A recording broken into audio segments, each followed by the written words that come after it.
week we were chatting and we were talking about cribs. We couldn't believe the response that we got from all of you out there. We were just asking there, do I have a crib? Yeah. What I have, I've got the tiniest miniatures.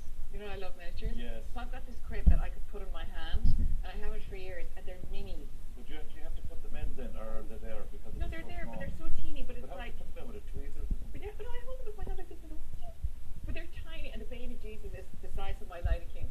That's it. He's this size. Yeah. And when do you put the baby Jesus in? Well, you see, that's the thing. I put them there from the beginning, but I shouldn't. I know there's the whole thing. You should only put him, obviously, because he wasn't there. And there's That's the the three whole wise men. story of it, No. though, isn't it? Well, I just have it there. And there's the three wise men from, I know that. you know. I know, but anyway, other people aren't sorted like me. Yes. Yes, and they sent us in lovely cribs. Loads of. This is a bit of footage here, something from Michael from Toker here in Cork. He thinks that it could be one of the biggest cribs in Ireland. It is 6 foot by 3 foot, it says here, and it resides in the corner of his living room. And Michael has been collecting pieces for the last 15 years now. It's beautiful. It's really, really nice as well. And somebody asked him would he like to expand it, and he doesn't think there's any room. But if it's 6 foot, you probably don't if you have it in your house.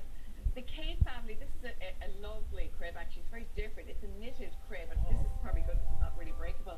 But they are in Stillorgan in Dublin, and they actually got this crib 80 years ago at the craft fair in the RDS. It's a knitted crib.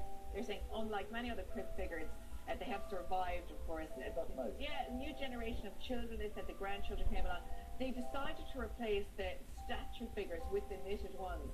I think that's so. But you know what I think is nice, Maura? You know, sometimes when there's a hand broken off of the old ones, I like that. I like the character of all that. Yeah, you're right, actually. Yeah. Now, if it was missing a head, it would be different. Yeah, look at the baby Jesus, the little knitted baby Jesus there. Anyway, we've one here from Castle Blaney.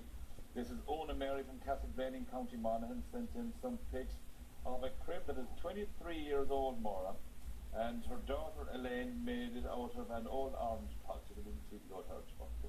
That's great. And another daughter then, Kate, she got loads of the figurines there as well. And Ona Mary says this crib is priceless in my eyes. Oh, that's lovely. There's history to it, you say. Yeah, and I think we get all the family involved as well, with the kids involved making things as well. I think it makes it And you more can add special. to it. Like But you look, you find it 20 years later and you go, oh, I remember that. put it away every year. Yeah. Joan's old crib goes back all the way to 1958. Her late husband, Sean, who was stationed in Watercourse Road, he arrived home with this lovely crib. That's a very traditional looking crib, isn't it? It reminds me of the one we had when we were young. I bet, yeah, it was, that lovely with the kind of the cows and the whole lot. But he says he came home with that, and her fourth boy, Porrick, was a newborn at the time. Much later on, she said one of her girls bit off Our Lady's head. She got mislaid. It comes out every December. It's been treasured for 62 years. And she said the figures were paintings. She said there are 7 children now, and their great grandchildren as well. Yeah. They visit. So But it's a lovely story. those figurines would have been made of chalk that time.